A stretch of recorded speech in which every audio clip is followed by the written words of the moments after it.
आज की deep dive में हम कुछ सोर्सेज देख रहे हैं जो बालों के झड़ने के लिए यूनानी चिकित्सा मतलब बाल झड़ने की यूनानी दवा इस पर फोकस करते हैं। हमारा मिशन ये समझना है कि ये जो पुरानी चिकित्सा पद्धति है ये बालों के झड़ने को देखती कैसे है और इसके इलाज के तरीके क्या हैं जो शायद थोड़े अलग हों। बिल्कुल। यूनानी चिकित्सा का जो पूरा आधार है वो टिका है तबीयत पर। तबीयत यानी? हाँ, तबीयत यानी शरीर की अपनी अंदरूनी ठीक करने की ताकत। और साथ में 4 अखलात होते हैं ह्यूमर, जिन्हें कहते हैं खून, बलगम, पीला पित्त और काला पित्त। ओके। सेहत इन्हीं के संतुलन पर निर्भर करती है। और एक और चीज, हर इंसान का अपना एक अलग मिजाज होता है, मतलब स्वभाव या टेम्परामेंट। अच्छा, मिजाज। तो ये सब बालों के झड़ने से कैसे जुड़ता है, जिसे यूनानी में शायद इंतिहार अल-शार कहते हैं? हाँ, इंतिहार अल-शार। यूनानी में क्या है कि बालों के झड़ने का जो मुख्य कारण है वो माना जाता है युबुसत। युबुसत मतलब? सूखापन, ड्राइनेस। पर ये सिर्फ बाहरी ड्राइनेस नहीं है। ये तब होता है जब शरीर में बुखाराते दुखानियां की कमी हो जाती है। बुखराते दुखानियां, ये क्या चीज है? इसे आप ऐसे समझ लीजिए कि ये जरूरी पोषक वाष्प हैं, न्यूट्रिटिव वेपर्स। इनकी क्वालिटी या तो खराब हो जाती है या ये कम हो जाते हैं, और यही वाष्प बालों की जड़ों तक पोषण और नमी पहुंचाते हैं। अच्छा, तो अगर ये वाष्प कमजोर या कम हुए तो जड़ें कमजोर हो जाती हैं। बिल्कुल। तो ये सिर्फ सिर की त्वचा का सूखापन नहीं, ये शरीर के अंदरूनी पोषण की कमी का संकेत है। ये तो काफी गहरी बात है। जी। और इसके अलावा अंदरूनी असंतुलन भी हो सकता है। जैसे मान लीजिए सौदवी खिल्त यानी काला पित्त बढ़ गया, या सफरा खिल्त यानी पीला पित्त बिगड़ गया। और फिर बाहरी चीजें भी हैं, तनाव है, सही खान पान नहीं है, ये सब मिलकर बालों के झड़ने का कारण बनते हैं। तो ये आयुर्वेद के त्रिदोष वाले कॉन्सेप्ट से थोड़ा अलग हुआ है ना? हाँ, थोड़ा अलग। आयुर्वेद में वात, पित्त, कफ पर ज्यादा जोर है, यूनानी में अखलात, और हर व्यक्ति के अपने मिजाज पर फोकस ज्यादा होता है। दिलचस्प है कि मतलब प्रॉब्लम को इतने फंडामेंटल लेवल पर देखा जा रहा है, तो फिर इलाज कैसे होता है? क्या सिर्फ दवाइयां हैं? नहीं, यूनानी का नजरिया हमेशा होलिस्टिक मतलब समग्र रहता है। इलाज के 3 मेन पिलर हैं, ऐसा कह सकते हैं। 3 पिलर कौन कौन से? पहला है इलाज बिल दवा यानी दवाओं से इलाज। दूसरा है इलाज बिल ग़िज़ा यानी डाइट थेरेपी, खान पान से इलाज। ओके। और तीसरा है इलाज बिल तदबीर मतलब रिजिमेंटल थेरेपी, जिसमें जीवन शैली, मसाज वगैरह शामिल है।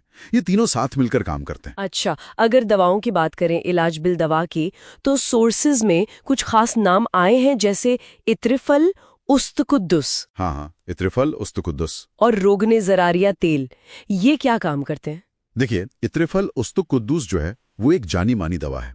इसे दिमाग और नसों के लिए टॉनिक मानते हैं, मतलब मुकव्वी दिमाग व आसाब पर डालता है। ओह अच्छा। तो ये दवा तनाव कम करके एक तरह से बालों के झड़ने को रोकने में मदद करती है। फिर एक दवा है जवारे जालिनीस, वो पाचन सुधारती है ताकि न्यूट्रिएंट्स ठीक से एब्जॉर्ब हों। और बाहरी इस्तेमाल के लिए तेल हैं, जैसे आपने कहा रोगन ज़रारिया और रोगन बैज़ाए मुर्ग। रोगन बैज़ाए मुर्ग, ये क्या है? अंडे की जर्दी का तेल। ये तेल बालों की जड़ों को पोषण देते हैं, वहाँ ब्लड सर्कुलेशन बढ़ाते हैं। और हाँ, आंवला, भृंगराज, नीम जैसी जड़ी बूटियां तो हैं ही। ये तो दवाओं की बात हुई। आपने आहार और जीवन शैली का भी जिक्र किया था, इलाज बिल ग़िज़ा और इलाज बिल तदबीर। हाँ। ये कितने जरूरी हैं? बहुत जरूरी। दवाओं से कम नहीं, बल्कि कई बार ज्यादा।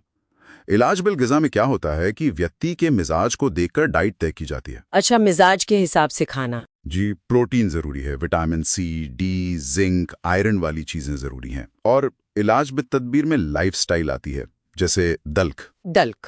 हाँ, दल्क मतलब सिर की रेगुलर मालिश। इससे जड़ें मजबूत होती हैं। फिर तनाव कम करना, पूरी नींद लेना, शिकाकाई, रीठा जैसे माइल्ड हर्बल क्लेंजर इस्तेमाल करना। ये सब तो सुनने में अच्छा लगता है, पर आजकल के लाइफस्टाइल में? हाँ, ये बात सही है। इसमें थोड़ा अनुशासन चाहिए, थोड़ा वक्त देना पड़ता है। पर यूनानी का मानना है कि अगर स्थायी नतीजे चाहिए तो ये जरूरी है। ये सिर्फ ऊपर ऊपर का इलाज नहीं है। बात तो सही है, लेकिन एक सवाल मन में आता है, ये सब पारंपरिक ज्ञान है, क्या इसका कोई मॉडर्न सबूत भी है? मतलब क्या ये वाकई काम करता है? बिल्कुल, और यहीं पर बात और भी दिलचस्प हो जाती है। हमारे सोर्सेज में एक केस स्टडी का जिक्र है। अच्छा, बताइए। एक 24 साल की महिला थी जिसे टीलोजन एफ्लुवियम की दिक्कत थी। मतलब अचानक से बहुत ज्यादा बाल झड़ना शुरू हो गए थे। ओके। उसका यूनानी तरीके से इलाज किया गया। 60 दिनों तक उसे खाने के लिए इतरी फल उस्तुकुद्दुस दिया गया और लगाने के लिए कुछ हर्बल तेल, जिसमें आंवला, अंडे की जर्दी का तेल, जरारिया वगैरह थे। और नतीजे काफी अच्छे थे। एक होता है hair shedding visual score, HSVS, जो देखता है कि बाल कितने झड़ रहे हैं। वो स्कोर 10 से घटकर 1 पर आ गया। अरे वाह, 10 से 1 मतलब बहुत कम हो गया झड़। हाँ, लगभग बंद ही हो गया। और एक और स्कोर होता है dermatology life quality index, DLQI। ये मापता है कि त्वचा या बालों की समस्या का जिंदगी पर कितना असर पड़ रहा है। वो स्कोर 16 से घटकर 1 हो गया। 16 से 1 मतलब उसकी क्वालिटी ऑफ लाइफ भी बहुत सुधर गई। बिल्कुल। और सबसे जरूरी बात, इस इलाज का कोई साइड इफेक्ट नहीं देखा गया। ये तो बहुत पॉजिटिव बात है। जी। हालांकि ये सिर्फ एक केस स्टडी है। इसे बड़े पैमाने पर साबित करने के लिए और साइंटिफिक रिसर्च की जरूरत है, स्टैंडर्डाइजेशन की जरूरत है। लेकिन ये केस स्टडी यूनानी का जो व्यक्तिगत होलिस्टिक अप्रोच है, उसकी क्षमता तो दिखाती ही है। हाँ, ये तो है। और एक बात जरूर ध्यान रखनी चाहिए कि हमेशा किसी क्वालिफाइड योग्य यूनानी चिकित्सक से ही सलाह लेनी चाहिए, खुद से इलाज नहीं करना चाहिए। बिल्कुल सही। तो अगर हम सम अप करें तो यूनानी चिकित्सा सिर्फ बाल झड़ने के लक्षण को नहीं देखती। नहीं, बिल्कुल नहीं। बल्कि शरीर के अंदरूनी संतुलन को ठीक करने और जो मूल कारण है उन पर फोकस करके एक पर्सनलाइज्ड इलाज देती है। एकदम सही कहा आपने। और समझने वाली बात यह भी है कि ये कोई क्विक फिक्स नहीं है, जादू की छड़ी नहीं है। हाँ, ये एक धीमा, स्थिर तरीका है। इसमें मरीज का धैर्य और लगन दोनों चाहिए। पर इसका लक्ष्य सिर्फ बालों को ठीक करना नहीं होता, बल्कि पूरे शरीर को, पूरी सेहत को बेहतर बनाना होता है, ताकि नतीजे लंबे समय तक टिकें। जी, ताकि नतीजे टिकाऊ हों। है। जाते जाते एक विचार मन में आ रहा है। आजकल मॉडर्न मेडिसिन अक्सर शरीर को अलग अलग हिस्सों में, सिस्टम्स में बांट कर देखती है ना? हाँ, स्पेशलाइजेशन बहुत है। तो यूनानी जैसी जो प्राचीन पद्धतियां हैं, जो शरीर के सारे अंगों के गहरे आपसी जुड़ाव पर जोर देती हैं, क्या ये हमें सेहत को समझने का एक ज्यादा गहरा नजरिया दे सकती हैं?